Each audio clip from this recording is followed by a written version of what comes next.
ತುಂಬಾ ಸಮಸ್ಯೆ ಇದೆ. ಈ ವಿಚಾರದಲ್ಲಿ PDO ಗಮನಕ್ಕೂ ನಾನು ತಂದಿದ್ದೆ. ಬಟ್ ಇಲ್ಲಿ 5-6 ಇಲಾಖೆ ಬಂದಿದ್ದಾರೆ. 28 ಇಲಾಖೆಗಳಿಗೆ ನಾವು ನೋಟಿಸ್ ಕೊಟ್ಟಿದ್ದೀವಿ. ರಾಜಪ್ಪನವರೇ, ಎಷ್ಟು ಇಲಾಖೆಗೆ ನೋಟಿಸ್ ಕೊಟ್ಟಿದ್ದೀವಿ? 30 ಇಲಾಖೆಯಲ್ಲಿ 7 ಇಲಾಖೆಯವರು ಈ ಒಂದು ಗ್ರಾಮ ಸಭೆಯಲ್ಲಿ ಅಧಿಕಾರಿಗಳು ಪ್ರೆಸೆಂಟ್ ಇದ್ದಾರೆ. ಉಳಿದ 21 ಇಲಾಖೆಯಲ್ಲಿ ಯಾರೂ ಬಂದಿಲ್ಲ. ಕೆಲವು ಇಲಾಖೆಗಳು ಕೆಲಸ ಕಾರ್ಯನಿರ್ವಹಿಸಲ್ಲ ಅಥವಾ ಡಮ್ಮಿ ಆಗಿರುತ್ತೆ, ಓಕೆ. ಕೆಲವು ಇಲಾಖೆಗಳು ಪಂಚಾಯಿತಿಗೆ ನೇರ ಸಂಬಂಧ ಅಂತ ಹೊಂದಿರುವಂತ ಇಲಾಖೆಗಳಿದೆ. ಆ ಇಲಾಖೆ ಈ ಇಲಾಖೆ ಜೋಡಿತ ತರ ಕೆಲಸ ಮಾಡುವಂತ ಇಲಾಖೆಗಳಿರ್ತವೆ. ಆ ಇಲಾಖೆ ಅಧಿಕಾರಿಗಳು ಬಂದಾಗಲೇ ಅಲ್ವಾ ಸ್ವಲ್ಪ ಜನರಿಗೆ ಸಂಪೂರ್ಣವಾಗಿ ಏನಾದ್ರು ಒಂಚೂರು ಮಾಹಿತಿ ಅಥವಾ ಯಾಕೆ ಆಗ್ತಾ ಇಲ್ಲ ಎಲ್ಲದನ್ನು PDO ಮೇಲೆ ಬ್ಲೇಮ್ ಮಾಡ್ತಾರೆ. ಪಂಚಾಯಿತಿ ಅಂದ್ರೆ PDO ಒಬ್ಬರೇ ಅಲ್ವಲ್ಲ, ಇದಕ್ಕೆ 28 ಅಧಿಕಾರಿಗಳನ್ನು ಸಂಬಂಧಪಟ್ಟಿರ್ತಾರೆ. 28 ಜನದ ಸಮಸ್ಯೆ ಏನೇನು ಕಾರ್ಯಕ್ರಮಗಳಿದೆ ಅದಕ್ಕೆ ಸಂಬಂಧಪಟ್ಟ ಅಧಿಕಾರಿಗಳಿದ್ದಾಗಲೇ PDOಗೆ ಭಾರ ಕಡಿಮೆ ಆಗೋದು. PDO ರೇಷನ್ ಪ್ರಾಬ್ಲಮ್ ಆದ್ರೂ PDO, KEB ಪ್ರಾಬ್ಲಮ್ ಆದ್ರೂ PDO, ಇನ್ಯಾವುದೋ ಒಂದು ಸಮಸ್ಯೆ ಬ್ಯಾಂಕಿಂದ ಆದ್ರೆ PDO, ಸ್ಕೂಲ್ಗೆ ಏನಾದ್ರು ಪ್ರಾಬ್ಲಮ್ ಆದ್ರೆ PDO, ಎಲ್ಲದಕ್ಕೂ PDO ಆದಾಗ ಇಲಾಖೆ ಅಧಿಕಾರಿಗಳು ಏನಕ್ಕೆ ಅವಶ್ಯಕತೆ ಇದೆ? ನಮ್ಗೆ ಅದ್ರ ಅವಶ್ಯಕತೆ ನಮ್ಗಿಲ್ಲ. ಇಲ್ಲ ಅಂದ್ಮೇಲೆ ಅದಕ್ಕೋಸ್ಕರನೇ ಅವ್ರು ಯಾರು ಬಂದಿಲ್ಲ. ಇಲ್ಲಿ ಬಂದಾಗ್ಲೇ ಅಲ್ವಾ PDOಗೆ ಒತ್ತಡ, ಜನರಿಂದ ಬರುವಂತ ಸಮಸ್ಯೆಗಳು ಕಡಿಮೆ ಆಗುವಂತದ್ದು ಅಥವಾ ಅಲ್ಲಿನ ಸ್ಟಾಫ್ ಏನು ಕೆಲಸ ಮಾಡ್ಬೋದು ಅಂತೇಳಿ ತಿಳ್ಕೊಳ್ಳಕ್ಕೆ ಸಾಧ್ಯ ಆಗುವಂತದ್ದು. ಅವ್ರು ಯಾರು ಇಲ್ಲ ಅಂದಾಗ, ಕರೆಂಟ್ ಇಲ್ಲ ಅಂದ್ರೆ ಸರ್ 3 ದಿನ ಆಯ್ತು TC ಹೋಗಿ, ಸರ್ ನಿಮ್ ಲೈನ್ಮೆನ್ ಸ್ವಲ್ಪ ಹೇಳಿ ಅಂತಾರೆ PDO ಹತ್ರ. ಲೈನ್ಮೆನ್ ಸರಿಯಾಗಿ ಕೆಲಸ ಮಾಡಲ್ಲ ಸರ್ ಅಂತಾರೆ. ಫುಡ್ ಆಫೀಸರ್ ರೇಷನ್ ಸರಿಯಾಗಿ ಕೊಡ್ತಾ ಇಲ್ಲ. ಆ ಗ್ರೂಪ್ ಅಲ್ಲಿ ವಿಡಿಯೋಗಳಾಗ್ತಾರೆ, ನೀವು ನೋಡ್ಬೇಕು. ಎಲ್ಲ ಅಜ್ಜಂದ್ರು ಫೋನ್ಗಳು ಇಟ್ಕೊಂಡು ಓಡಾಡ್ತಾ ಇರೋ ವಿಡಿಯೋಗಳಾಗ್ತಾರೆ. ಸರ್ವರ್ ಇಲ್ಲ ವಾಪಸ್ ಕಳಿಸ್ತಾ ಇದೀವಿ. PDO ಇದನ್ನ ಬಗೆಹರಿಸಬೇಕು ಈ ಕೂಡಲೇ. PDO ಸರಿ ಇಲ್ಲ, PDO ಬರಲ್ಲ. ಹಾಗಾದ್ರೆ PDO ಒಬ್ಬರಿಗೆ ಎಲ್ಲಾ ಅಧಿಕಾರಿಗಳ ಒಂದು ಕೆಲಸವನ್ನ PDO ಕೊಟ್ಬಿಟ್ರೆ ಅವರೇ ಮಾಡ್ಕೊಂಡು ಹೋಗ್ತಾರೆ ಅಲ್ವಾ? ಆಡಳಿತ ಅಧಿಕಾರಿಗಳಿದ್ದೀರಾ ಅಂತ ಕೇಳ್ತಾ ಇದ್ದೀನಿ. ಅದರಿಂದ ದಯವಿಟ್ಟು ಫುಡ್ ಆಫೀಸರ್ ಇಲ್ಲ ಈಗ. ಆಮೇಲೆ ನಿನ್ನೆ PDO ನನ್ನ ಮುಂದೆನೆ ಫೋನ್ ಮಾಡಿದ್ದಾರೆ, ನೀವು ಬರಲೇಬೇಕು ಅಂತ. ಅವ್ರು ಬಂದಿಲ್ಲ. ಫೋನ್ ಮಾಡಿ ನೋಟಿಸ್ ಕೊಟ್ಟು ಬರ್ದೇ ಇದ್ದಾಗ ಅವರ ಒಂದು ನಡವಳಿಕೆ ಹೇಗಿದೆ? ಏನ್ ಆಕ್ಷನ್ ತಗೋಬಹುದು? ಇದೇನ್ ಗೊತ್ತಾ ಸರ್, ಮಾಡ್ತಾ ಇದೀವಿ ಗ್ರಾಮ ಸಭೆ, PDO ಅವ್ರು ಹೋಗ್ತಾರೆ, ನಾವು ಕೇಳಿಸ್ಕೊಳ್ತಾ ಇದೀವಿ, ಹೋಗ್ತಾ ಇದೀವಿ. ತುಂಬಾ ಸಮಸ್ಯೆ ಇರೋದು ರೇಷನ್ ಕಾರ್ಡ್ದು. ಈ ಒಂದು 2-3 ಇಲಾಖೆಗಳಿಂದ ನೀರು ಸರಬರಾಜು JJM ಅವರು ಇನ್ನೂ ಬಂದೇ ಇಲ್ಲ. JJM ಅವರು ಯಾರು ಬಂದಿದ್ದಾರೆ? ಈಗ ಬಂದಿರಬೇಕು.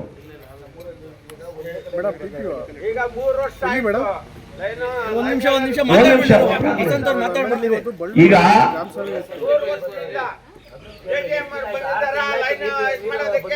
ಜನಕ್ಕೆ ಗೊತ್ತಾಗ್ಬೇಕು PDO ಏನ್ ಸಮಸ್ಯೆ, PDO ಕೈಯಲ್ಲಿ ಏನ್ ಮಾಡ್ಬೋದು ಅಂತ. PDOಗೂ ಇರುವಂತ 28 ಅಧಿಕಾರಿಗಳಿಗೂ ಜವಾಬ್ದಾರಿ ಇರುವಂತ ಪಂಚಾಯತಿನಲ್ಲಿ ಕೆಲಸ ಮಾಡ್ಬೇಕಾದ್ರೆ ಎಲ್ಲರೂ ಕೆಲಸ ಮಾಡಿದಾಗಲೇ PDO ಹೆಸರು ಬರೋದು. ಇಲ್ಲಾಂದ್ರೆ PDO ಒಬ್ಬರಿಗೆ ಬ್ಲೇಮ್ ಮಾಡ್ತಾರೆ. PDO ವಿಚಾರ ತಗೊಂಡ್ಬಂದು ಅಲ್ಲ ಅಡ್ಡ ಇಡ್ತಾರೆ. ಸ್ಕೂಲಲ್ಲಿ ಟಾಯ್ಲೆಟ್ ಕೊಡೋದಿಲ್ಲ ಅಂದ್ರೆ PDO, ಸ್ಕೂಲಲ್ಲಿ ಯಾರಾದ್ರೂ ಆಯ ಇಲ್ಲ ಅಂದ್ರೆ PDO. ಅಥವಾ ಈಗ ಹೇಳಿದ್ರಲ್ಲ ಸಮಸ್ಯೆಗಳು, ಈ ಸಮಸ್ಯೆಗಳಿಗೆಲ್ಲ ನೇರ ಕಾರಣ ಆಗ್ತಾ ಇರೋದು. ದಯವಿಟ್ಟು 28 ಇಲಾಖೆಗಳಲ್ಲಿ ಒಂದು 20 ಇಲಾಖೆ ಅಧಿಕಾರಿಗಳಿಲ್ಲ ಅಂದ್ರೆ ಏನಕ್ಕೆ ಸರ್ ನಾವು ಗ್ರಾಮ ಸಭೆ ಮಾಡೋದು? 7 ಜನ ಇಟ್ಕೊಂಡಿದೀವಿ ಈಗ ನಾವಲ್ಲಿ. ಆಡಳಿತ ಅಧಿಕಾರಿಗಳು ಬಿಟ್ಬಿಡಿ, ಅವ್ರ ಮಾಮೂಲಿ ಬರಲೇಬೇಕು. ಪಂಚಾಯತಿ ಅಧ್ಯಕ್ಷರಾಗಿ ಬಂದಿದ್ದಾರೆ. ಇನ್ ಮಿಕ್ಕಿದ ಇಲಾಖೆಯಲ್ಲಿ 7 ಇಲಾಖೆಯವರು ಬಂದಿದ್ದಾರೆ. ಯಾರ ಹತ್ರ ಕ್ವಶನ್ ಮಾಡೋದು? ಯಾರ ಹತ್ರ ಸಾರ್ವಜನಿಕರು ದೂರನೇ ಹೇಳ್ಕೊಳ್ತಾರೆ? ಬಂದ ಪುಟ್ಟ ಹೋದ ಪುಟ್ಟ ಸಮಸ್ಯೆ ಹೇಳ್ದ ಪುಟ್ಟ, ಇಷ್ಟೇ ನಡೀತಾ ಇರೋದು. ತಾವೇಕಂದ್ರೆ ಒಬ್ಬ TP ಆಗಿದ್ದೀರಾ, ಒಬ್ಬ ಆಡಳಿತಾಧಿಕಾರಿ ಆಗಿದ್ದೀರಾ, ನಿಮ್ಗೆ ತಾಲೂಕ್ ಪಂಚಾಯತಿಯಲ್ಲೂ ಎಲ್ಲಾ ರೀತಿಯ ವ್ಯವಸ್ಥೆಗಳು ಗೊತ್ತಿದೆ. ಯಾವ ರೀತಿ ಕ್ರಮ ಕೈಗೊಳ್ಬೇಕು ಕೈಗೊಳ್ಳಿ ಸರ್ ದಯವಿಟ್ಟು. ಇಲ್ಲಾಂದ್ರೆ ಇದು ಸುಮ್ನೆ ನಾವು ಕಾಟಾಚಾರಿ ಕೇಳೋದಾಗಿದೆ ಸರ್ ಇದು. ಈಗ ನಂಗೂ ಅಷ್ಟೇ ಭಾಷಣ ಮಾಡಿದ್ದೀನಿ, ಅಷ್ಟೇ ಸುಮ್ನೆ ಕೇಳಿದ್ದೀನಿ, ಪ್ರಯೋಜನ ಇಲ್ಲ. ಒಂದು ಆಕ್ಷನ್ ತಗೋಬೇಕು. ಆ PDO ಆದ್ರೂ ಒಂದೊಂದು ಅರ್ಜಿ ಕೊಡಕ್ಕಾಗಲ್ಲ. ಈ ತರ ಸಮಸ್ಯೆಗಳಿದೆ, ನೀವು ಬಂದಿಲ್ಲ, ನಾನೊಬ್ನೇ ಯಾಕೆ ಉತ್ತರ ಕೊಡ್ಬೇಕು ಅಂತ, ಅಥವಾ CEO ಒಂದು ಲೆಟರ್ ಬರೆಯಲ್ಲ ಅಂತ ಆತ್ನಿಗೆ ಹೇಳಿ ಸಾಕಾಗಿದೆ. ನಾವು ಜನ ಗಲಾಟೆ ಮಾಡ್ತಾರೆ, ಆತ್ಮ ಯಾಕೆ ತಗೊಂಡ್ಬೇಕು? ಎಲ್ಲರಿಗೂ ಅಧಿಕಾರಿಗಳೇ ಇರ್ಬೇಕಾದ್ರೆ ಆತ ಒಬ್ಬಂದೇ ಎಲ್ಲ ಸಮಸ್ಯೆಗಳನ್ನ ಆತ್ಮಿಗೆ ಕೊಟ್ಬಿಡ್ಬೇಕಲ್ವ ಎಲ್ಲ ಕೆಲಸ ಕಾರ್ಯ ಮಾಡಿಕ್ಕೆ. ನಾವು ದಯವಿಟ್ಟು ಇದನ್ನ ಸೀರಿಯಸ್ ಆಗಿ ಮನ್ ತಗೋಬೇಕು. ಈಗ ಅವ್ರು ಏನಿದಾರೋ ಫುಡ್ ಆಫೀಸರ್ ಬರಬೇಕು. ಗ್ರೂಪ್ ಅಲ್ಲಿ ಪ್ರತಿ ತಿಂಗಳು ಚರ್ಚೆ ಆಗ್ತಾ ಇದೆ. ಫುಡ್ದು ಪ್ರತಿ ತಿಂಗಳು ಚರ್ಚೆ ಆಗ್ತಾ ಇದೆ. ಅದು PDO ಗಮನಕ್ಕೂ ಇದೆ, ಇಲ್ಲಿರುವಂತ ಸಾರ್ವಜನಿಕರ ಗಮನಕ್ಕೂ ಇದೆ. ಅದಕ್ಕೆ ಪರಿಹಾರಕ್ಕೆ ಈಗ ಅದಕ್ಕೆ ಅವರೇ ಆನ್ಸರ್ ಮಾಡ್ಲಂತ ಕ್ವಶನ್ ಮಾಡಿದ್ದೀವಿ. ಅವ್ರು ಏನ್ ಆನ್ಸರ್ ಮಾಡ್ತಾರ ಅನ್ನೋದಕ್ಕೆ ನಾವ್ ಹೇಳ್ಬೇಕಾಗಿರೋದು. ಹೌದು, ಬರೋವರೆಗೂ ಮಾಡ್ಬೇಕಂದ್ರೆ ಸಭೆ ಜನಕ್ಕೋಸ್ಕರ ಮಾಡ್ತಾ ಇರೋದು. ಪ್ಲಾನ್ ಮಾಡ್ಬೇಕು ಈಗ 4 ಜನ ಅಂತಾರೆ, 6 ಜನ ಅಂದ್ರೆ ಕನಿಷ್ಠ ಪ್ರಕಾರ ಅರ್ಧ ಆದ್ರೂ ಬಂದಿಲ್ಲ ಅಂದ್ರೆ ಅವಾಗ ಏನು ಒಂದ್ ಸಭೆ ನಡೆಸಬಹುದಾ ನಡೆಸಬಾರ್ದ ನಿಮ್ ಕಾನೂನಲ್ಲಿ ಇದೆಯಾ ಇಲ್ಲ? ಅದೇ ನಾನು ಹೇಳ್ತಾ ಇದ್ದೀನಿ ಅಷ್ಟೇ. ಸಮಸ್ಯೆ ಚರ್ಚೆ ಮಾಡಿ ಅದನ್ನ ನ್ಯಾಯಯುತವಾಗಿ ಅವರೇ ಸುಲಭವಾಗಿ ತಲುಪಿಸುವ ಒಂದು ಕೆಲಸ ಮಾಡೋದು ಗ್ರಾಮ ಸಭೆ. ಈ ನಿಟ್ಟಿನಲ್ಲಿ ತಾವು ಕೇಳಿರೋ ಪ್ರಶ್ನೆಗಳು ಸಮಂಜಸವಾಗಿದೆ, ಅದ್ರ ಬಗ್ಗೆ ನನಗೆ ಇದಿಲ್ಲ. ಈಗ ಫುಡ್ದು ತುಂಬಾನೇ ಸಮಸ್ಯೆ ಇದೆ. ನಾನು ಇದನ್ನ ಕೇಳ್ಕೊಂಡಿದ್ದೀನಿ. ನಾನು ಹೋದ ವಾರ ನಮ್ಮ ಮಹಿಳಾ ಒಕ್ಕೂಟದ ಒಂದು ಸಭೆ ನಡೀತು. ಅಲ್ಲಿ ಸುಮಾರು ನಮ್ಮ ಮಹಿಳಾ ಗ್ರಾಮ ಸಭೆ ಮಹಿಳಾ ಒಕ್ಕೂಟದ ಸದಸ್ಯರುಗಳು ಸುಮಾರು ಒಂದು 100 ಜನರಷ್ಟು ಅಲ್ಲಿ ಭಾಗವಹಿಸಿದ್ರು. ಅವರು ಕೂಡ ಅವಾಗ ಇದೇ ವಿಷಯ ಹೇಳಿದ್ರು, ನಮಗೆ ರೇಷನ್ ಸರಿಯಾಗಿ ಕೊಡ್ತಾ ಇಲ್ಲ, 2ನೇ ದಿನಕ್ಕೆ ಕ್ಲೋಸ್ ಅಂತ ಹೇಳ್ತಾರೆ. ನಾವು ಬೆಳಿಗ್ಗೆ ಕೆಲಸಕ್ಕೆ ಹೋಗ್ಬರ್ತೀವಿ ಸಾಯಂಕಾಲ, ಆದರೆ ಇವ್ರು ಸಾಯಂಕಾಲ ಕ್ಲೋಸ್ ಮಾಡಿರ್ತಾರೆ ಅಥವಾ ಬೆಳಿಗ್ಗೆ ಕ್ಲೋಸ್ ಮಾಡಿರ್ತಾರೆ. ನಾವು ಹೆಂಗೆ ತಗೊಳ್ಳೋದು ಅಂತೇಳಿ ಇದನ್ನ ನನಗೆ ಬಂತು. ನಾನು ಅದು ನೋಟ್ ಮಾಡ್ಕೊಂಡಿದ್ದೀನಿ ಕೂಡ. ಮತ್ತೆ ಅದಾದ 2ನೇ ದಿವಸಕ್ಕೆ ನಮ್ಮ ತಾಲೂಕು ಮಟ್ಟದ ಗ್ಯಾರಂಟಿ ಯೋಜನೆಗಳ ಸಮಿತಿ ಸಭೆ ನಡೀತು. ಆವಾಗ ಫುಡ್ ಶ್ರೀನಿಸ್ತಾರ ಅಲ್ಲೇ ಬಂದಿದ್ರು. ಅವ್ರು ಇರೋರು ಅವ್ರ ಗಮನಕ್ಕೆ ನಾನು ತಂದಿದ್ದೀನಿ. ಅದನ್ನ ಇಲ್ಲ ಸರ್, ಅದು ಇದೆ, ಬೇರೆ ಆಲ್ಟರ್ನೇಟ್ ಮಾಡ್ತಾ ಇದ್ದೀವಿ. ಯಾಕಂದ್ರೆ ಜನಸಂದಣಿ ಜಾಸ್ತಿ ಇರೋದ್ರಿಂದ ಒಬ್ಬರು ಆಗ್ತಾ ಇಲ್ಲ. ಇನ್ನು ಅದು ಆಲ್ಟರ್ನೇಟ್ ಮಾಡಿ ಕ್ಲಿಯರ್ ಮಾಡ್ಕೊಡ್ತೀವಿ ಅಂತ ಹೇಳಿದ್ದಾರೆ. ಅದನ್ನ ನಾನು ಮಾಡಿಸ್ತೇನೆ. ಆ ಜವಾಬ್ದಾರಿ ಒಂದು. ಇನ್ನೊಂದು, ಈಗ ಕೆಲವು ಅಧಿಕಾರಿಗಳಿಗೆ ಈಗ SIR ನಡೀತಾ ಇದೆ, ನಮಗೆ ಗೊತ್ತಿದೆ. ಕೆಲವು ಅಧಿಕಾರಿಗಳು ರೆವಿನ್ಯೂ ಇರ್ಬೋದು, ಮತ್ತೆ ಫಾರೆಸ್ಟ್ ಆಗಿರ್ಬೋದು, ಫಾರೆಸ್ಟ್ ಒಂದು ರೆಕ್ರೂಟ್ಮೆಂಟ್ ನಡೀತಾ ಇದೆ. ಅದಕ್ಕೆ ಎಲ್ಲರೂ ಡೆಪ್ಯೂಟ್ ಮಾಡ್ಬಿಟ್ಟಿದ್ದಾರೆ. ನನ್ನ ಮನೆಯಲ್ಲೂ ಕೂಡ ಇದೇ ರೀತಿ ಚರ್ಚೆ ಆಯಿತು. ಹಾಗಾಗಿ ಫಾರೆಸ್ಟ್ ಅವರು ಕೆಲವು ಅಧಿಕಾರಿಗಳು ಗೊತ್ತಿಲ್ಲ. ದಯಮಾಡಿ ಯಾರು ಬಂದಿದ್ದಾರೋ ನಿಮ್ಮ ಸಮಸ್ಯೆ ಏನಿದೆಯೋ ಇಲ್ಲಿ ಬಗೆಹರಿದ್ರೆ ಅದಿಲ್ಲಿ, ಇಲ್ಲಾಂದ್ರೆ ಅದನ್ನ ನಾನು ನೋಟ್ ಮಾಡ್ಕೊಂತೀನಿ. ಸಪ್ರೇಟಾಗಿ ಒಂದ್ಸರಿ ಸಭೆ ತಂದು ಅದನ್ನೇನು ನಿಮಗೆ ಏನು ಇತ್ಯರ್ಥ ಮಾಡ್ಕೊಡ್ಬೇಕು ಆ ಕೆಲಸ ಅದಾಗುತ್ತೆ. ಮೇನು ಫುಡ್ದಾಗಿದ್ದರೆ ಫುಡ್ ಕ್ಲಿಯರ್ ಮಾಡ್ತೀವಿ. JGM ಬಂದಿದ್ದಾರೆ, JGM ಏನಿದೋ ಅದು ಅವ್ರು ಹೇಳ್ತಾರೆ. ಉಳಿದಂತೆ ಏನು ಮಾಡಬೇಕು ಕ್ರಮ ಕೈಗೊಳ್ಳೋಣ. ಮತ್ತೆ ಇನ್ಯಾವ್ದಾದ್ರು ಇಲಾಖೆಗಳು ನಿಮಗೆ ಅವಶ್ಯಕತೆ ಇದ್ದು ಇಂಥದ್ದು ಆಗ್ಬೇಕು ಅಂತಿದ್ರೆ ದಯಮಾಡಿ ಹೇಳಿ, ನಿಮ್ಗೆ ಏನಿದೆಯೋ ಅದು ಅನುಕೂಲತೆ ಹೆಂಗ್ ಬೇಡಕ್ಕೂ ಮಾಡಿ. ಸರ್, ತೋಟಗಾರಿಕೆ ಇಲಾಖೆ ಬರಲ್ಲ, ಡ್ರಿಪ್ ಅದು ಕೊಡ್ತೀನಿ ಅಂತ ಹೇಳಿದ್ರೆ ಒಂದು ತಲುಪಿಲ್ಲ. ಇದು ಏನು ಸರ್? ಇಲ್ಲೆಲ್ಲ ಇರೋದು ರೈತಾಪಿ ಜನ. ಈಗ ನೀವು ತೋಟಗಾರಿಕೆ ಇಲಾಖೆ, ಈಗ ನಿಮ್ಗೆ ತೋಟಗಾರಿಕೆಯವರು, ಅಗ್ರಿಕಲ್ಚರ್ ಅವರು, ಫುಡ್ ಅವರು ಬೇಕಿದ್ರು ಇವರೆಲ್ಲ ಇದ್ದಾರೆ ಸರ್. ಎಲ್ಲಿದೆ? ರೇಷ್ಮೆ ಇಲಾಖೆ ಬಂದಿದ್ದಾರ, ಮಹಿಳಾ ಸಮಾಜ ಇಲಾಖೆ ಬಂದಿದ್ದಾರ, ಮಿಕ್ಕಿದ ಅಧಿಕಾರಿಗಳು ಯಾಕೆ ಬಂದಿದ್ದಾರೆ ಸರ್? Revenue department ಅವರಿಲ್ಲ. ಇವಾಗ ಮುಖ್ಯವಾಗಿ ಅಲ್ಲ, ನಮಗ್ ಬೇಕಾಗಿರೋ ಅಧಿಕಾರಿಗಳು ಒಬ್ರು ಇಲ್ಲ. ನಮ್ಗೆ ಬೇಡ ಇರೋ ರೈತರಿಗೆ ಬೇಡದೇ ಇರೋ ಅಧಿಕಾರಿಗಳು ಬಂದಿದ್ದಾರೆ ಇಲ್ಲಿ. ಆಯ್ತು, ನಿಮ್ ಸಮಸ್ಯೆ ಏನಿದೆ ಹೇಳ್ರಿ, ನಾನು ಅದನ್ನ ಸಾಲ್ವ್ ಮಾಡ್ಕೊಡ್ತೀನಿ. ಹೆಂಗ್ ಸರ್ ಸಾಲ್ವ್ ಮಾಡಿದ್ರೆ? ಅಧಿಕಾರಿಗಳೇ ಬಂದಿದ ಮೇಲೆ ಹೆಂಗ್ ಸರ್ ಸಾಲ್ವ್ ಮಾಡಿದ್ರೆ? ನಾವು ಗ್ರಾಮ ಸಭೆಗೆ ಅವ್ರನ್ನ ಕರೆಸಿ ಮಾಡೋದು ಅಥವಾ ಬಂದಿಲ್ಲ ಅಂದ್ರೆ ಅವ್ರನ್ನ ಕರೆಸಿ ಚರ್ಚೆ ಮಾಡಿ ನಿಮ್ಗೆ ಅನುಕೂಲ ಮಾಡೋ ಅಧಿಕಾರ ಗ್ರಾಮ ಪಂಚಾಯತಿ ಗ್ರಾಮ ಸಭೆಗೆ ಇದೆ. ಇವತ್ತು ಬಂದಿಲ್ಲ ಅಂತ ಅವ್ರನ್ನ ಬಿಟ್ಬಿಡೋ ಇಲ್ಲ, ನಿಮ್ಗೆ ಇದೆ, ಪವರ್ಸ್ ಇದೆ. ಬಟ್ ನಾನ್ ಹೇಳೋದೇನಂದ್ರೆ, ಅಥವಾ ನೀವಿರ್ಬೋದು, PDO ಇರ್ಬೋದು, ಯಾಕೆ ಅವ್ರಿಗೆ ಲೀಗಲ್ ಆಗಿ ನೀವು ಈ ತರ ಬರ್ತಾ ಇಲ್ಲ ಅಂತ ಪ್ರತಿ ಗ್ರಾಮ ಸಭೆಯಲ್ಲಿ ಕೇಳ್ತೀವಲ್ವಾ? ಯಾಕೆ ಒಂದು ನೋಟಿಸ್ ಇಶ್ಯೂ ಮಾಡಲ್ಲ ಅವ್ರಿಗೆ? ನೀವು ಇಶ್ಯೂ ಮಾಡಿ ಯಾಕೆ ಸೀರಿಯಸ್ ಆಗಿ ನೀವು ತಗೊಳ್ತಾ ಇಲ್ಲ? ಈಗ PDO ನನ್ ಮುಂದೆನೆ ನೆನೆ ಫುಡ್ ಆಫೀಸರ್ ಫೋನ್ ಮಾಡಿದ್ರು, ಕೇಳಿ, ಪಕ್ಕದಲ್ಲಿದ್ದಾರೆ. ಮಾಡಿನೂ ಬಂದಿಲ್ಲ ಅಂದ್ರೆ ಅವ್ರಿಗೆ ಇನ್ಯಾವ ತರ ಇರ್ಬೇಕು ಹೇಳಿ? ನೀವು ಹೇಳಿದಾಗ ನಾನು ಅವ್ರಿಗೆ ಮಾಡಿದ್ದು, ಅವ್ರ ಹೆಬ್ಬಗೋಡಿಲಿ ಅವರು ಯಾರೋ ರಿಲೇಟಿವ್ ಕ್ಯಾನ್ಸರ್ ಆಗಿದೆ ಅಂತ, ಅದಕ್ಕೆ ನಾನು ಪರ್ಸನಲ್ ಹೋಗಿದ್ದೀನಿ ಸರ್. ರಜೆ ಇದ್ದೀನಿ. ನೆನ್ನೆ ನಮ್ಮ PDO ಅವ್ರಿಗೆ ಫೋನ್ ಮಾಡಿ ಮೇಡಮ್ ಕಳಿಸ್ತೀನಿ ಅಂದ್ರು ನೆನ್ನೆನೆ ಅವರು. ಇಲ್ಲ, ಅವ್ರು ಒಬ್ಬರೇ ಸಿಗಿಸ್ತದೆ, ನಿಮಗೂ ಗೊತ್ತಿದೆ, ಇನ್ಯಾರು ಇಲ್ಲ ಅಲ್ಲಿ. ಆಯ್ತಾ? ಅದೇನಾದ್ರು ಹೇಳಿ ಸರ್. ನಾನು ಕುಡಿದ ವಿಷಯ ನನ್ಗೆ ಚೆನ್ನಾಗಿ ಗೊತ್ತಿದೆ. ಅದನ್ನ ಅರ್ಧ ಗಂಟೆ ನಮ್ಮ ಮಹಿಳಾ ಸಂಘದವ್ರು ಚರ್ಚೆ ಮಾಡಿದ್ರೆ ಗೊತ್ತಿದೆ, ಅದು ಹೇಳಿದ್ದೀನಿ, ಕ್ಲಿಯರ್ ಮಾಡ್ತೀನಿ. ಕಂದಾಯ ಇಲಾಖೆಯವರು ಬಂದಿಲ್ಲ. ಶಶಿಗೆ ಹೇಳಿತ್ತು, ಖುದ್ದಾಗಿ ಫೋನ್ ಮಾಡಿ ಕರೆದಿದ್ದೀವಿ. PDO ಕರೆದಿದ್ದಾರೆ, ಆತನೂ ಬಂದಿಲ್ಲ. ಆಮೇಲೆ ಸರ್, ಪೊಲೀಸ್ ಇಲಾಖೆ, ಅಬಕಾರಿ ಇಲಾಖೆ, ನಾವು ಗಡಿ ಭಾಗದಲ್ಲಿ ಇರೋದು. ನಮ್ಮಲ್ಲಿ 26-30 ಬಾರ್ ಇದೆ. ಅಬಕಾರಿ ಇಲಾಖೆಯವರೇ ಬಂದಿಲ್ಲ ಇಲ್ಲಿ. ನಾವಲ್ಲಿ ಬದುಕ್ತಾ ಇದ್ದೀವಿ ಅಂದ್ರೆ ಒಂದು ಇದ್ರ ಮೇಲೆ ಬದುಕ್ತಾ ಇದ್ದೀವಿ, ಒಂದು ನೀರ್ ಮೇಲೆ ಗುಳ್ಳೆ ಯಾವನ್ ಎಲ್ಲಾಗ್ತಾನ ಗೊತ್ತಿಲ್ಲ, ಆ ರೀತಿ ಬದುಕ್ತಾ ಇದ್ದೀವಿ. ಅಬಕಾರಿ ಇಲಾಖೆ ಆ ತರ ನಡ್ಕೊಂತ ಇದೆ ಬಾರ್ಗಳ ಹತ್ರ. ಅವ್ರು ಕೆಲಸ ಮಾಡ್ತಾವ್ರೋ ಲಂಚ ತಗೊಂಡು ಹೋಗ್ತಾ ಇದಾರೋ ನಮ್ಗೆ ಗೊತ್ತಿಲ್ಲ. ನಮ್ಮ ಕಷ್ಟನ ಅವ್ರ ಹತ್ರ ಹೇಳ್ಕೊಳಕ. ನನ್ನ ಹೆಸರು ಮುನ್ರಾಜು ಅಂತ, ರೇಷ್ಮೆ ಇಲಾಖೆ ಹೆಚ್ಚುಬೇಲಿ ಕೆಲಸ ನಿರ್ವಹಿಸ್ತಾ ಇದ್ದೀನಿ. ರೇಷ್ಮೆ ಇಲಾಖೆ ಅಂದ್ರೆ ಎರಡು ವಿಧ ಬರುತ್ತೆ. ಇದು ವಾಣಿಜ್ಯ ಬೆಳೆ. ಮೊದಲನೇದಾಗಿ ಏನಪ್ಪಾ ಅಂದ್ರೆ ಇದು ಇಪ್ಪನೇಳಿ ನಾಟಿ ಮಾಡಬೇಕು, ಹುಳ ಸಾಕಾಣಿಕೆ ಮಾಡಬೇಕು, ಇದು ಎರಡು ಬರುತ್ತೆ. ಇಪ್ಪನೇಳಿ ನಾಟಿ ಮಾಡಿದ್ರೆ ಸರ್ಕಾರದಿಂದ ರೈತರಿಗೆ ಶೇಕಡ 45% ಅಂದ್ರೆ 45,000 ರೂಪಾಯಿ ಸಹಾಯಧನ ಸಾಮಾನ್ಯ ಜನರಿಗೆ ಸಿಗುತ್ತೆ. ಅದೇ ರೀತಿ ಪರಿಶಿಷ್ಟ ಜಾತಿ 54,000 ರೂಪಾಯಿ 1 ಎಕರೆ ನಾಟಿ ಮಾಡಿದ್ರೆ ಸಹಾಯಧನ ಸಿಗುತ್ತೆ. ಇನ್ನು ಇಪ್ಪನೇಳಿ ನಾಟಿ ಮಾಡಿದ್ಮೇಲೆ ಹನಿ ನೀರಾವರಿ ಘಟಕ ಅಳವಡಿಸಬೇಕು, ಅದಕ್ಕೆ ಶೇಕಡ 90% ಸಹಾಯಧನ ಸಿಗುತ್ತೆ. ನಂತರ ಹುಳು ಸಾಕಾಣಿಕೆ ಮನೆ ಕಟ್ಟಬೇಕು. ಹುಳು ಸಾಕಾಣಿಕೆ ಮನೆ ಕಟ್ಟಿದ್ರೆ 600 ಚದರಡಿಗೆ 3,37,500 ರೂಪಾಯಿ ಸಹಾಯಧನ ಸಿಗುತ್ತೆ. ನೆಕ್ಸ್ಟ್ 2 ಎಕರೆ ಇಪ್ಪನೇಳಿ ನಾಟಿ ಮಾಡಿದ್ದು 1000 ಚದರಡಿ ಮನೆ ಕಟ್ತೀವಿ ಅಂದ್ರೆ ಆ ಒಂದು ಹುಳು ಮನೆಗೆ 3,37,500 ರೂಪಾಯಿ ಸಹಾಯಧನ ಸಿಗುತ್ತೆ. ಇನ್ನ ಮೊದಲ ರೇಷ್ಮೆ ಅಂದ್ರೆ ಮೊಟ್ಟೆ ತಂದು ಮನೆಗಳಲ್ಲಿ ಚಾಕಿ ಕಟ್ಟಬೇಕಾಗಿತ್ತು. ಈಗ ಏನ್ ಮಾಡ್ತಾರೆ ಅಂದ್ರೆ ಚಾಕಿ ಸೆಂಟರ್ ಇಂದಾನೆ ಹುಳ ತಂದು ಮನೆ ಕೊಡ್ತಾ ಇದ್ದಾರೆ. ಇವತ್ತು ಈ ಪಂಚಾಯತಿಯಲ್ಲಿ ಮೋಸ್ಟ್ಲಿ ಇಲ್ಲಿ ಇಲ್ಲ. ಯಾಕಪ್ಪ ಅಂದ್ರೆ ಇಲ್ಲಿ ಸಾಮಾನ್ಯವಾಗಿ ಹೂವು ಕ್ರಿಮಿನಾಶಕ ಜಾಸ್ತಿ ಸಿಂಪಡಣೆ ಮಾಡ್ತಾ ಇರೋದ್ರಿಂದ ರೇಷ್ಮೆ ಸ್ವಲ್ಪ ಕಡಿಮೆ ಆಗಿದೆ. ಆದ್ರೆ ತಾಲೂಕಿನಲ್ಲಿ ಬಹಳ ಹೆಚ್ಚು ಇವತ್ತು ನಮ್ಮ ತಾಲೂಕಿಗೆ ಇವತ್ತು ಹೈಯೆಸ್ಟ್ ಆಗಿ ಬೆಳೀತಾ ಇದ್ದಾರೆ ರೇಷ್ಮೆ ಇಲಾಖೆಯಲ್ಲಿ. ಮೊದಲು 100 ಮೊಟ್ಟೆಗೆ ಇವತ್ತು 50-40 ಕೆಜಿ ಇತ್ತು, ಇವತ್ತು 80-100 ಕೆಜಿ ಬೆಳೀತಾರೆ. 1 ಕೆಜಿ ಗೂಡಿಗೆ 80 ರೂಪಾಯಿ 800 ರೂಪಾಯಿ ಸಿಗುತ್ತೆ. ಸರ್ಕಾರದಿಂದ 1 ಕೆಜಿ ಬೆಳೆದ್ರೆ ದ್ವಿದಳಿ ಗೂಡಿಗೆ 30 ರೂಪಾಯಿ ಸಹಾಯಧನ ಸಿಗುತ್ತೆ.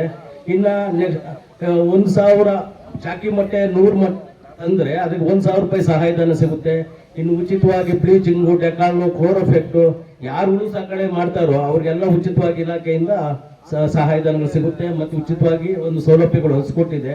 ದಯವಿಟ್ಟು ಒಂದು ರೈತರು ಈ ಒಂದು ಸಹಾಯವನ್ನು ಪಡ್ಕೊಳ್ಬೇಕು, ಹಾಗೂ ಒಂದು ಆಪರ್ಚುನಿಟಿ ಇದನ್ನು ನೀವು ಪಡಿಸ್ಕೊಳ್ಬೇಕು ಅಂತ ತನ್ನ ಮುಂದೆ ಬೇಡ್ಕೊಳ್ತೇನೆ. ಅಧಿಕಾರಿ ಪ್ರಭಾರ ಅಲ್ಲಿ ನಾನು ಕೆಲಸ ಮಾಡ್ತಾ ಇದ್ದೀನಿ. ಈಗ ನಮ್ಮ ಇಲಾಖೆಯಲ್ಲಿ ದೊರೆಯುವ ಸೌಲಭ್ಯಗಳ ಬಗ್ಗೆ ತಮಗೆ ಮಾಹಿತಿ ಕೊಡ್ತೀನಿ. ಮೊದಲನೇದಾಗಿ ಇದು ಬಿತ್ತನೆ ಸಮಯ ಆಗಿರೋದ್ರಿಂದ ಬಿತ್ತನೆ ಬೀಜಗಳ ದಾಸ್ತಾನು ಈಗ ಸದ್ಯಕ್ಕೆ RSK ಲಭ್ಯ ಇರುತ್ತೆ. ಸದ್ಯಕ್ಕೆ ದೀರ್ಘಾವಧಿ ಬೆಳೆ ಅಂದ್ರೆ 4 ತಿಂಗಳಾಗಿ ಬರುವಂತ ರಾಗಿ ಬೆಳೆಗಳಾದ MR1, MR2 ಲಭ್ಯ ಇರುತ್ತೆ. ಅದು ಬಿಟ್ರೆ ತೊಗರಿ ಲಭ್ಯ ಇದೆ, ಅಲಸಂದೆ ಲಭ್ಯ ಇದೆ. ರಾಗಿ ಆದ್ಮೇಲೆ ಈ ಸರಿ ಸ್ವಲ್ಪ ಮಳೆ ಹಬ್ಬ ಕಡಿಮೆ ಇರೋದ್ರಿಂದ KYC ಮಾಡಿಸ್ಕೋಬೇಕು ಅಂತ ನಾನು ಹೇಳ್ಕೊತೀನಿ. ಅವ್ರ ಮಾಹಿತಿನೂ ಕೂಡ ತಮ್ಮ ಹಳ್ಳಿ ಒಂದು ಗ್ರೂಪ್ ಅಲ್ಲಿ ನಾನು ಶೇರ್ ಕೂಡ ಮಾಡಿದ್ದೆ. ಇನ್ನು ನೆಕ್ಸ್ಟ್ ಬಿಟ್ರೆ ಬೆಳೆ ವಿಮೆ ಅಂದ್ರೆ ಕ್ರಾಪ್ ಇನ್ಶೂರೆನ್ಸ್ ಅಂತ ಏನ್ ಹೇಳ್ತೀವಿ. ಈ ಸರಿ ಮಳೆ ಸ್ವಲ್ಪ ಅಭಾವ ಇದೆ ಅನ್ನೋ ಮುನ್ಸೂಚನೆ ಬಂದಿರೋದ್ರಿಂದ ನಮ್ಮ ಬಳ್ಳೂರು ಗ್ರಾಮ ಪಂಚಾಯತಿಗೆ ರಾಗಿ ಮಳೆ ಆಶ್ರಿತ ಈ ಬೆಳೆಯನ್ನ ಕ್ರಾಪ್ ಇನ್ಶೂರೆನ್ಸ್ ಮಾಡ್ಕೊಳ್ಲಿಕ್ಕೆ ನೋಟಿಫೈ ಆಗಿದೆ. ಈ ಬೆಳೆ ಕ್ರಾಪ್ ಇನ್ಶೂರೆನ್ಸ್ ಮಾಡ್ಕೊಳ್ಳಿಕ್ಕೆ ನಿಮಗೆ 14ನೇ ತಾರೀಕು ಆಗಸ್ಟ್ 2026 ಕೊನೆ ದಿನಾಂಕ ಆಗಿರುತ್ತೆ. ಅದರೊಳಗಾಗಿ ತಾವೆಲ್ಲರೂ ಬೆಳೆ ವಿಮೆ ಮಾಡಿಸ್ಕೋಬೇಕು ಅಂತ ಕೇಳ್ಕೊತೀನಿ. ಬೆಳೆ ವಿಮೆನ ಯಾವುದೇ ರಾಷ್ಟ್ರೀಕೃತ ಬ್ಯಾಂಕು ಇಲ್ಲ ಗ್ರಾಮ ಒಂದ್ಗಳಲ್ಲಿ ತಾವು ಮಾಡಿಸ್ಕೋಬಹುದು. ಇನ್ನ ಕೃಷಿ ಹೊಂಡ ಯಾವ್ದು ಸವಲತ್ತು ಪಡ್ಕೋಬೇಕು ಅಂತಂದ್ರೆ ನಮ್ಮ ರೈತ ಸಂಪರ್ಕ ಕೇಂದ್ರ ಚಂದ್ರಾಪುರದಲ್ಲಿ ಅರ್ಜಿಗಳನ್ನ ಕೊಡಬೇಕು. ಅದನ್ನ ಸೀನಿಯಾರಿಟಿ ವೈಸ್ ನೋಡಿ ಯಾರು ಕೃಷಿ ಹೊಂಡ ಅವಶ್ಯಕತೆ ಇದೆ ಅವ್ರಿಗೆ ಕೃಷಿ ಹೊಂಡ ಸಹಾಯಧನದಲ್ಲಿ ಕೃಷಿ ಹೊಂಡ ಮಾಡ್ಕೊಡ್ಲಾಗುತ್ತೆ. ಇದು ನಮ್ಮ ಇಲಾಖೆ ಬಗ್ಗೆ ಇರುವಂತಹ ಮಾಹಿತಿ. Thank you. RTC ನಂಬರ್ಸ್ ಇರುತ್ತೆ. ಅದರಲ್ಲಿ ನಾನು ಇಂಥ RTC ನಂಬರಲ್ಲಿ ನಾನು ಬೆಳೆ ವಿಮೆ ಮಾಡ್ತೀನಿ ಅಂತ ಹೇಳಿ ನೀವು ನಮ್ಮ ಗ್ರಾಮ 1 ಇಲ್ಲ ರಾಷ್ಟ್ರೀಕೃತ ಬ್ಯಾಂಕ್ ಅಲ್ಲಿ ಅರ್ಜಿ ಸಲ್ಲಿಸಬಹುದು. ಇಲ್ಲ ಮತ್ತೆ ನೀವು ಚೇಂಜ್ ಮಾಡಬಹುದು ಅನ್ನೋದಾದ್ರೆ 7 ದಿನದೊಳಗಾಗಿ ಚೇಂಜ್ ಮಾಡಬಹುದಾಗಿರುತ್ತೆ. 7 ದಿನ ಇದ್ದಾಗ ನಾವು ಕ್ರಾಪ್ ಇನ್ಶೂರೆನ್ಸ್ ಮಾಡಿ ಅದು ಅಕಸ್ಮಾತ್ ಮಳೆನೇ ಬರಲಿಲ್ಲ, ಬಿತ್ತನೆ ಮಾಡಕ್ಕೆ ಆಗ್ಲಿಲ್ಲ, ಆಗ ಹೆಂಗ್ ಕ್ಲೈಮ್ ಆಗುತ್ತೆ? ಒಂದು 200 ಹೆಕ್ಟೇರ್ ನಮ್ಮಲ್ಲಿ ಬಳ್ಳೂರು ಗ್ರಾಮ ಪಂಚಾಯತಿಯಲ್ಲಿ ಪ್ರತಿ ವರ್ಷ ಬೆಳೆ ಆಗ್ತದೆ ಅಂತ ಒಂದು ಡೇಟಾ ಇರ್ತದೆ. ಏನಾಗುತ್ತೆ, ಈ ಸರಿ ಮಳೆ ಅಭಾವ ಇದೆ. ಬೆಳೆ ವಿಮೆ ಯಾಕೆ ಮಾಡೋದು ಅಂದ್ರೆ ಅತಿವೃಷ್ಟಿ ಅನಾವೃಷ್ಟಿ ಅಂದ್ರೆ ಮಳೆನೇ ಬರ್ಲಿಲ್ಲ, ಮಳೆ ಜಾಸ್ತಿಯಾಗಿ ನಷ್ಟ ಆಯ್ತು. ಅದನ್ನ ರೈತರಿಗೆ ಎಷ್ಟು ಸಾಧ್ಯ ಅಷ್ಟು ತುಂಬಿಕೊಳ್ಳೋ ಸಲುವಾಗಿ ಬೆಳೆ ವಿಮೆ ಅಂತ ಮಾಡಿರ್ತಾರೆ. ಅವಾಗ ಏನ್ ಮಾಡ್ತೀವಿ ಅಂತಂದ್ರೆ ಪ್ರಿವೆಂಟಿವ್ ಮೆಷರ್ಸ್. ಈಗ ನಾವೇನ್ ಹೇಳ್ತಾರೆ, ಈಗ ಲೆಸ್ ದನ್ 25%, ಈಗ 200 ಹೆಕ್ಟೇರ್ ಇದೆ, ಇದ್ರಲ್ಲಿ 25 ಹೆಕ್ಟೇರ್ಗಿಂತ ಕಡಿಮೆ ಏನಾದ್ರು ಬಿತ್ತನೆ ಆಯ್ತು ಅಂತಂದ್ರೆ ಅವಾಗ ಏನು ಬಿತ್ತನೆ ಆಗಿಲ್ಲ ಅನ್ನೋದು ಕೂಡ ಕ್ರಾಪ್ ಇನ್ಶೂರೆನ್ಸ್ ಅವಾಗ ಬರ್ತದೆ. ಇಂಥ ಟೈಮಲ್ಲೇ ನಮ್ಗೆ ಕ್ರಾಪ್ ಇನ್ಶೂರೆನ್ಸ್ ಅವಶ್ಯಕತೆ ಇರೋದು. ಅದಕ್ಕೋಸ್ಕರ ನಾನು 14ನೇ ತಾರೀಕು ಆಗಸ್ಟ್ ತಿಂಗಳು ಕೊನೆ ಇರುತ್ತೆ ಕ್ರಾಪ್ ಇನ್ಶೂರೆನ್ಸ್ ಮಾಡಿಸ್ಕೊಳ್ಳೋ ಸಲುವಾಗಿ ಯಾರ್ಯಾರು ಈ ಒಬ್ರಿಗೆ ನಮ್ಗೆ ರಾಗಿ ಮಳೆ ಆಶ್ರಿತಾಗೆ ಕ್ರಾಪ್ ಇನ್ಶೂರೆನ್ಸ್ ಮಾಡ್ಬೇಕು ಅಂತ ನೋಟಿಫೈ ಆಗಿದೆ. ಯಾರ್ಯಾರು ರಾಗಿ ಬೆಳೆ ಮಾಡ್ಬೇಕು ಅಂತ ಪ್ಲಾನ್ ಇಟ್ಕೊಂಡಿದ್ದೀರಾ ಅಂತವ್ರು ರಾಷ್ಟ್ರೀಕೃತ ಬ್ಯಾಂಕ್ ಅಲ್ಲಿ ಮತ್ತೆ ಗ್ರಾಮ 1 ಅಲ್ಲಿ ತಾವು ಬೆಳೆ ವಿಮೆ ಮಾಡಿಸ್ಕೋಬಹುದು. Thank you. ನೋಟಿಫೈ ಆಗಿರ್ಬೇಕು. ಈಗ ತುಂಬಾ ಲೇಟ್ ಆಯ್ತು, ನಾನು ಹೇಳಿದ್ನಲ್ಲ ಮೇಡಮ್, ಪ್ರಿವೆಂಟಿವ್ ಸೋಯಿಂಗ್ ಅಂತ ಬರುತ್ತೆ. ಅವಾಗ ಲೆಸ್ ದನ್ 25%. ಈಗ ಬಳ್ಳೂರು ಪಂಚಾಯತ್ ಅಲ್ಲಿ ತಗೋತಾರೆ, ಅವ್ರೇಟ್ ತಗೋತಾರೆ. ಅದಕ್ಕಿಂತ ಕಡಿಮೆ ಕಡಿಮೆ ಬಿತ್ತನೆ ಆಯ್ತು ಅಂತ ಹೇಳಿದಾಗ ಪ್ರಿವೆಂಟಿವ್ ಸೋಯಿಂಗ್ ಅಂತ ಇರುತ್ತೆ, ಅದಕ್ಕೆ ಏನ್ ಇನ್ಶೂರೆನ್ಸ್ ಬರುತ್ತೆ ಅದು ಬರುತ್ತೆ. ಈಗ ಶಾರ್ಟ್ ಅದು ಆನ್ ಟೈಮ್ ಸಿಕ್ಕಿದ್ರೆ ಸಿಗುತ್ತೆ ಮೇಡಮ್, ಖಂಡಿತ ಆಲ್ರೆಡಿ ಮಳೆ ಲೇಟ್ ಆಗಿದೆ. ಖಂಡಿತ ಸಿಗುತ್ತೆ ನಿಮ್ಗೆ. ವಿದ್ಯಾಲಕ್ಷ್ಮಿ ಪೋರ್ಟಲ್ ಮೂಲಕವಾಗಿ ನೀವು ಅಪ್ಲೈ ಮಾಡಿ ಒಂದು ಯೋಜನೆ ಇದು ಎಜುಕೇಶನ್ ಲೋನ್ ತೆಗೆದುಕೊಳ್ಬಹುದು. ಅದೇ ಬ್ಯಾಂಕ್ ಆದ್ರೂ ಸಹ ಪೋರ್ಟಲ್ ಬಿಟ್ಟಿದ್ದಾರೆ, ಪೋರ್ಟಲ್ ಅಲ್ಲೇ ಅಪ್ಲೈ ಮಾಡಬೇಕು. ಯಾಕೆ ಪೋರ್ಟಲ್ ಬಿಟ್ಟಿದ್ದಾರೆ ಅಂದ್ರೆ ಅದು ಡೈರೆಕ್ಟ್ ಆಗಿ ಹೆಡ್ ಆಫೀಸಿಗೆ ಹೋಗುತ್ತೆ, ಹೆಡ್ ಆಫೀಸ್ ಇಂದ ಅವ್ರ ಬ್ರಾಂಚಿಗೆ, ಲೋಕಲ್ ಬ್ರಾಂಚಿಗೆ ಬರುತ್ತೆ, ಅವರು ಗೈಡ್ ಮಾಡ್ತಾರೆ. ಈಗ ಇವರು ಕ್ಯಾಂಡಿಡೇಟ್ ಅಪ್ಲೈ ಮಾಡಿದ್ರಲ್ವಾ ಏನಾಯ್ತು ಅಂತ ಹೇಳಿ ಮಾಡ್ತಾರೆ. ಮೇಡಮ್ ಮೆಸೇಜ್ ಅವ್ರ ಲೋನ್ ಇದ್ರೆ ಅದ್ ರಿಕವರಿ ನಮ್ಗೆ ತುಂಬಾ ಕಷ್ಟ ಆಗ್ತಿದೆ. ಗ್ರೂಪ್ ಲೋನ್ಸ್ SHG ಗೆ ಗ್ರೂಪ್ ಲೋನ್ಸ್ ಕೊಡೋ ತರ ಏನಾದ್ರು ಮಾಡಿ ಅಂತ. ಅದೇ ಗ್ರೂಪ್ನೇ ಪರ್ಸನಲ್ ಆಗೇ ಬರುತ್ತೆ. ಮೇಡಮ್ ಅವ್ರ ಸಡನ್ ಆಗಿ ಎಕ್ಸ್ಪೈರಿ ಆಗ್ತಿದೆ ಮೇಡಮ್. ಹಾಗಾಗಿ 20 ರೂಪೀಸ್ 436 ರೂಪೀಸ್ ಎರಡು ಇನ್ಸೂರೆನ್ಸ್ ಮಾಡಿಸ್ಕೊಳ್ಳಿ. ಅವ್ರ ಹತ್ರ ರಿಕ್ವೆಸ್ಟ್ ಮಾಡಿ ನಾವು ಕಟ್ಟಿಸ್ಕೊಳ್ಳೋಷ್ಟರಲ್ಲಿ ನಮ್ಗೆ ತುಂಬಾ ಕಷ್ಟ ಆಗುತ್ತೆ. ಯಾವುದೇ ಇನ್ಸೂರೆನ್ಸ್ ಇದ್ರೂ ಅದು ಪರ್ಸನಲ್ ಇಂಡಿವಿಜುವಲ್ ಆಗೇ ಬರುತ್ತೆ ಹೊರತು ಗ್ರೂಪ್ ಗಂತ ಹೇಳಿ ಬರೋದಿಲ್ಲ. ನಾವು ಒಂದು ಲೆಟರ್ ಕೊಟ್ರೆ ಅದು ನಮ್ಮ ಲೋನ್ ಏನಿದೆಯೋ ಅದನ್ನ ಕ್ಲಿಯರ್ ಆಗಿ ಉಳಿದಿದ್ದ ಅವ್ರ ಅಕೌಂಟ್ ಹೋಗೋ ತರ ಏನಾದ್ರು ಒಂದು ವ್ಯವಸ್ಥೆ ಮಾಡ್ತೀವಿ. ಈಗ SHG ಮೆಂಬರ್ಸ್ ಅಂತ ಒಂದು ಲಿಸ್ಟ್ ಆಯ್ತು, ಡೆತ್ ಆದ ತಕ್ಷಣ ನಾವು ಬ್ಯಾಂಕಿಗೆ ಒಂದು ರಿಕ್ವೆಸ್ಟ್ ಕೊಡ್ತೀವಿ, ಈ ತರ ನಮ್ಮ ಒಬ್ಬ ಸಂಘದಲ್ಲಿ ಲೋನ್ ಇದೆ ಅಂತ. ಆಗ ನಮ್ಗೆ ಏನ್ ಲೋನ್ ತುಂಬಬೇಕು ಅದನ್ನ ಕಟ್ ಮಾಡಿ ಉಳಿದಿದ್ದು ಅವ್ರ ಫ್ಯಾಮಿಲಿಗೆ ಹೋಗೋ ತರ ಏನಾದ್ರು ಆತರ ಏನಾದ್ರು ಮಾಡಿದ್ರೇನೆ ಮೇಡಮ್. ಇದೇ ಲೋನ್ ಇಲ್ಲಿ ಅಕಸ್ಮಾತ್ ಇವಾಗ ಅನ್ಎಕ್ಸ್ಪೆಕ್ಟೆಡ್ ಏನು ಮಾಡಕ್ಕಾಗಲ್ಲ, ಡೆತ್ ಅನ್ನೋದು ಅವ್ರು ಸತ್ತಾಗ ನಮ್ದು ಇಲ್ಲಿ ಸಂಘಗಳಲ್ಲಿ ಒಬ್ಬರು ಕಟ್ಟದೆ ಇದ್ದಾಗ ಎಲ್ಲರೂ ಒಂದೊಂದು ರೂಪಾಯಿ ಉಳಿಸಿದೀವಿ, ನೀವು ಹಿಂಗ್ ಮಾಡೋದು ಹೆಂಗೆ ಅಂತ ತುಂಬಾ ಎಂಕ್ವೈರೀಸ್ ಆಗುತ್ತೆ. ಆದ್ರೆ ತೆಗೆದುಕೊಳ್ಳೋದಕ್ಕೆ ಅದ ತಿಳಿಸ್ತೀವಿ, ಯಾಕಂದ್ರೆ ನಾಮಿನಿ ಜೊತೆನೆ ಮಾತಾಡಿನೇ ಆ ತರ ನಮ್ಮಲ್ಲಿ ಈ ತರ ಸಾಲ ತಗೊಂಡಿದ್ದಾರೆ ಅಂತ ಹೇಳಿ. ಮತ್ತೆ ನೀವು ಸಾಲ ಕೊಡ್ಬೇಕಾದ್ರೆ ಆನ್ಲೈನ್ ಟ್ರಾನ್ಸಾಕ್ಷನ್ ಮೂಲಕನೇ ಕೊಡಿ, ಚೆಕ್ ಮೂಲಕವಾಗಿನೇ. ಯಾಕೆಂದ್ರೆ ಕ್ಯಾಶ್ ನ ಕೊಟ್ಟಾಗ ಅದು ಕೌಂಟ್ ಬರಲ್ಲ, ಸಾಲ ತಗೊಂಡಿದಾರ ಇಲ್ಲ ಅಂತ ಹೇಳಿ. ಕ್ಯಾಶ್ ಬೇಡ, ನಾವು ಚೆಕ್ ಏನ್ ಕೊಟ್ಟಿರ್ತೀವಿ ಅದು ನಾವು ಪ್ರೂಫ್ ಅದ್ರಲ್ಲಿರೋ ಪ್ರಕಾರ ನಮ್ಗೆ ಕ್ಲೈಮ್ ಆಗೋ ತರ ಏನಾದ್ರು ಒಂದು ನೆಕ್ಸ್ಟ್ ಮೀಟಿಂಗ್ ಅಲ್ಲಿ ಏನಾದ್ರು ಮಾತಾಡಿ. ಓಕೆ, ನೆಕ್ಸ್ಟ್ 2026-27ನ ಮೊದಲನೇ ಸಾಲಿನ ಗ್ರಾಮ ಸಭೆಯನ್ನ ಇವತ್ತು ನಾವು ದಾಸಂಪುರ, ಬಳ್ಳೂರು ಗ್ರಾಮ ಪಂಚಾಯತ್ ವ್ಯಾಪ್ತಿಯ ದಾಸಂಪುರದಲ್ಲಿ ಹಮ್ಮಿಕೊಂಡಿದ್ವಿ. ಏನು ಹಿಂದೆ ನಾನು ಉಪಾಧ್ಯಕ್ಷನಾಗಿ ಸದಸ್ಯನಾಗಿ ಕಾರ್ಯನಿರ್ವಹಿಸಿದ್ದೆ. ಜನರು ಕುಂದುಕೊರತೆಗಳನ್ನು ಆಲಿಸ್ಲಿಕ್ಕೆ ಸುಮಾರು ಜನ ಸೇರಿದ್ರು.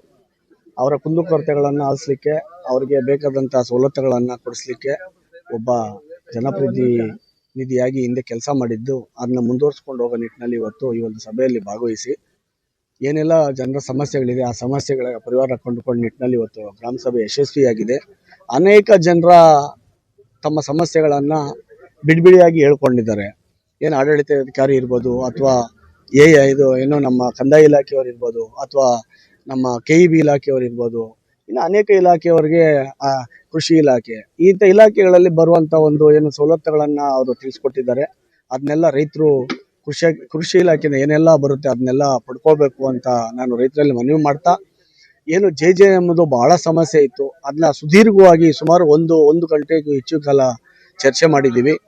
ಅದನ್ನು ಸರಿಪಡಿಸ್ತೀವಿ ಅಂತೇಳಿ ಹೇಳಿದ್ದಾರೆ ನಮಗೆ. ಇದು ಯಾಕಂದರೆ ಒಂದು ಮಹತ್ವಾಕಾಂಕ್ಷೆ ಯೋಜನೆ ಇದು JJM. ಈ ಯೋಜನೆಯಡಿ ಮನೆ ಮನೆಗೆ ನೀರು ಬರ್ತಾ ಇದೆ, ಗರ್ ಜಲ್ ಅಂತ. ಇದು ನಮಗೆ ಬಹಳ ಸಮಸ್ಯೆ ಆಗ್ತಾ ಇದೆ. 5 ಊರಲ್ಲೂ 4 ಊರಲ್ಲಿ ಕೆಲಸ ಮುಗ್ದಿದೆ, ಬೆಸ್ಕಾಂ ಅವ್ರ ಕೆಲಸ ಆಗಲಿಲ್ಲ. ಬಳ್ಳೂರಲ್ಲಿ ಓವರ್ ಟ್ಯಾಂಕ್ ಮುಗ್ದಿದೆ, ಕಲೆಕ್ಷನ್ ಕೊಟ್ಟಿದ್ದಾರೆ, ಜಾಯಿಂಟ್ಗಳು ರಿಪೇರಿ ಮಾಡಲಿಕ್ಕೆ ಕಾಂಟ್ರಾಕ್ಟರ್ ಬರ್ತಿಲ್ಲ. 70% ಅಷ್ಟೇ ಕೆಲಸ ಮುಗ್ದಿದೆ. ಈ ನಿಟ್ಟಿನಲ್ಲಿ ಕೆಲಸಗಳ ಬಗ್ಗೆ ಏನು ನಾವು ಗಮನಕ್ಕೆ ತಂದಾಗ ಅವರನ್ನ ಕೂಡಲೇ ಕರೆಸಿ ಈ ಒಂದು ಸಮಸ್ಯೆಗೆ ಇತ್ಯರ್ಥನ ಆಡ್ತೀನಿ ಅಂತ, ನಾನು ನೋಟ್ ಆಗಬೇಕು, ಎಲ್ಲ ರೆಕಾರ್ಡ್ ಆಗಬೇಕು ಅಂತೇಳಿ ಮಾಧ್ಯಮಗಳ ಮುಂದೆ ಮಾತಾಡಿರುವಂಥದ್ದು. PDO ಅವರಿಗೆ ಎಚ್ಚರಿಕೆ ಕೊಟ್ಟು ಇದನ್ನ ನೋಟಿಫಿಕೇಶನ್ ಆಗಬೇಕು, ರೆಸಲ್ಯೂಷನ್ ಆಗಬೇಕು, ವರ್ಡ್ ಸಮೇತ ಬರೀಬೇಕು ಅಂತ ಹೇಳಿ ಮಾತಾಡಿರೋಂಥ ವಿಚಾರಗಳು. ಅನೇಕ ಸದಸ್ಯರು, ಅನೇಕ ನಾಗರಿಕರು ಮಾತಾಡಿದ್ದಾರೆ. ವೇದಿಕೆ ಮೇಲಿದ್ದಂಥ ಹಿರಿಯರು ಎಲ್ಲ ವಿಚಾರಗಳನ್ನ ತಿಳಿಸ್ಕೊಟ್ಟಿದ್ದಾರೆ. ಈ ಸಮಸ್ಯೆಗಳ ಏನು ಗ್ರಾಮ ಸಭೆ ಅಂತ ಮಾಡೋದೇ ಜನರಿಗೋಸ್ಕರ. ಆ ಜನರು ತಮ್ಮಲ್ಲಿರುವಂತಹ, ತಮ್ಮ ಊರಲ್ಲಿರುವಂತಹ, ತಮ್ಮ ವಾರ್ಡಲ್ಲಿರುವಂತಹ ಸಮಸ್ಯೆಗಳನ್ನ ಈ ಒಂದು ವೇದಿಕೆ ಮುಖಾಂತರ ಹಂಚ್ಕೊಂಡಾಗ ನಾನು 100% ಸಮಸ್ಯೆ ಕ್ಲಿಯರ್ ಆಗುತ್ತೆ ಅಂತ ಹೇಳಲಿಕ್ಕೆ ಬಯಸೋದಿಲ್ಲ. ಸಾಮಾನ್ಯವಾಗಿ ಯಾವುದೆಲ್ಲ ಎಮರ್ಜೆನ್ಸಿ ಕೆಲಸ ಇದೆ, ಯಾವುದೆಲ್ಲ ಇಮಿಡಿಯೇಟ್ ಆಗಿ ಕೆಲಸ ಆಗ್ಬೇಕಂತ ಅಂಥದಕ್ಕೆ ಪರಿಹಾರವನ್ನ ಕೊಡ್ತಾ ಮುಂದೆ ಇನ್ನೊಂದು ಗ್ರಾಮ ಸಭೆಯಲ್ಲಿ ಇನ್ನೊಂದು ಸ್ವಲ್ಪ ಹೆಚ್ಚು ಕೆಲಸ ಮಾಡಲಿಕ್ಕೆ ಅನುವು ಮಾಡಿಕೊಟ್ಟಂಗಾಗುತ್ತೆ. ಆ ನಿಟ್ಟಿನಲ್ಲಿ 100ಕ್ಕೆ 100 ಸಾಧನೆ ಮಾಡದೆ ಒಂದು 70-80 ಭಾಗ ಆದ್ರೂ ನಾವು ಜನರ ಒಂದು ಸಮಸ್ಯೆಗಳನ್ನ ಪರಿಹಾರ ಮಾಡಲಿಕ್ಕೆ ಸಮಯ ಕೊಟ್ಟು ಅಥವಾ PDO ಗಮನಕ್ಕೆ ತಂದು ಕೆಲಸ ಮಾಡಬೇಕಾಗುತ್ತೆ. ಈ ಒಂದು ನಿಟ್ಟಿನಲ್ಲಿ ಒಂದು ಗ್ರಾಮ ಸಭೆ ಯಶಸ್ವಿಯಾಗಿದೆ ಅಂತ ನಾನು ಹೇಳಿಕೆ ಬಯಸ್ತಾ ಇದ್ದೀನಿ. ಬಂದಿದ್ದಂಥ ಎಲ್ಲ ಅಧಿಕಾರಿಗಳಿಗೆ, PDO ಅವರಿಗೆ, ಆಡಳಿತಾಧಿಕಾರಿಗೆ ನಿಮ್ಮೆಲ್ಲರ ವಾಹಿನಿ ಮುಖಾಂತರವಾಗಿ ನಾನು ಅಭಿನಂದನೆಗಳನ್ನು ಸಲ್ಲಿಸ್ತಾ ಇದ್ದೀನಿ. ಇನ್ನೂ ಹೆಚ್ಚು ಕೆಲಸ ಆಗಲಿ, ಇನ್ನೂ ಹೆಚ್ಚು ಗ್ರಾಮ ಸೌಕರ್ಯಗಳಿಗೆ ಬಗ್ಗೆ ಗಮನ ಕೊಡಲಿ ಅಂತ ವಿನಂತಿ ಮಾಡ್ಕೊಳ್ತಾ, ಹಾಗೆ ಏನು ಕಸದ ಸಮಸ್ಯೆ ಹೇಳಿದ್ರು ಅವರು, ಕಸದ ಸಮಸ್ಯೆನ ನಾನು ನಿಜವಾಗ್ಲೂ ಹೇಳ್ತಾ ಇದ್ದೀನಿ, ಕಸದ ಸಮಸ್ಯೆ ಸಂಪೂರ್ಣ ಆಗಲಿಲ್ಲ. ಕಸದ ಸಮಸ್ಯೆ ನನ್ನ ಪ್ರಕಾರ 50% ಕೂಡ ದಾಟಲಿಲ್ಲ. ಎಲ್ಲ ಅಂದ್ರೆ ಎಸಿತಾ ಇದ್ದಾರೆ. ಸಾರ್ವಜನಿಕರಲ್ಲಿ ವಿನಂತಿ ಮಾಡ್ತೀನಿ, ದಯವಿಟ್ಟು ಯಾರೆಲ್ಲ ರೂಮ್ಗಳನ್ನ ಬಾಡಿಗೆ ರೂಮ್ ಕಟ್ಟಿದಿರ ಆ ಓನರ್ಗಳಿಗೆ ಹೇಳ್ತಾ ಇದ್ದೀನಿ, ದಯವಿಟ್ಟು ಕಸದ ಗಾಡಿ ಬರ್ತಾ ಇದೆ ಕೊಡಿ. ನಾವು ಎಲ್ಲಾ ರೀತಿ ಕಸವನ್ನ ತೆಗಿತಾ ಇದೀವಿ. ಒಣ ಕಸ ಇರ್ಬೋದು, ಡ್ರೈ ಕಸ ಇರ್ಬೋದು, ಹಸಿ ಕಸ ಇರ್ಬೋದು, ಎಲ್ಲಾ ರೀತಿಯಲ್ಲೂ ನಾವು ತೆಗಿತಾ ಇದೀವಿ. ರೆಡ್ ಕಸ, ಎಲ್ಲ ಕಸವನ್ನ ನಾವು ತೆಗೆದು ಬೇರ್ಪಡಿಸ್ತಾ ಇದೀವಿ. ದಯವಿಟ್ಟು ಗಾಡಿಗೆ ಕಸವನ್ನ ಕೊಡಿ, ಶುಚಿತ್ವವನ್ನ ಕಾಪಾಡಿ ಅಂತ ಹೇಳಿಕೆ ಬಯಸ್ತಾ ಇದ್ದೀನಿ. ಹಾಗೆ ಏನು ಕಸದ ಸಮಸ್ಯೆ PDO ಅವರು ಹೆಚ್ಚು ಗಮನ ಹರಿಸಿ ಈ ಒಂದು ಕಸದ ಸಮಸ್ಯೆಗೆ ಒಂದು ನಾಂದಿ ಆಡ್ಬೇಕಂತ ನಿಮ್ಮ ವಾಹಿನಿ ಮುಖಾಂತರ ಕೇಳ್ಕೊಳ್ತಾ, ಈ ಒಂದು ಗ್ರಾಮ ಸಭೆ ಯಶಸ್ವಿಯಾಗಿದೆ ಅಂತ ಹೇಳ್ಕೊಳ್ಳಕ್ಕೆ ನನಗೆ ಖುಷಿ ಇದೆ, ಹೆಮ್ಮೆ ಇದೆ. ಇನ್ನೂ ಅನೇಕ ಸಮಸ್ಯೆಗಳಿಗೆ ಪರಿಹಾರ ಕಂಡುಕೊಳ್ಬೇಕಿದೆ. ಎಲ್ಲಾ ಸಮಸ್ಯೆಗಳು ಪರಿಹಾರ ಆಗ್ಲಿಲ್ಲ. ಮುಂದೆ ಸಹ ಈ ಪರಿಹಾರಗಳಿಗೆ ಒಂದೊಂದಾಗಿ ಎಲ್ಲಾ ಕೆಲಸ ಕಾರ್ಯಗಳಿಗೆ, ಎಲ್ಲಾ ಸಮಸ್ಯೆಗಳಿಗೆ ಮುಕ್ತಿ ನೀಡುವಂತಾಗ್ಲಿ ಅಂತ ನಾನು PDO ಅವರಲ್ಲಿ, ಆಡಳಿತಾಧಿಕಾರಿಗಳಲ್ಲಿ ಕೇಳ್ಕೊಳ್ತಾ ನನ್ನ 2 ಮಾತನ್ನು ಮುಗಿಸ್ತಾ ಇದ್ದೀನಿ.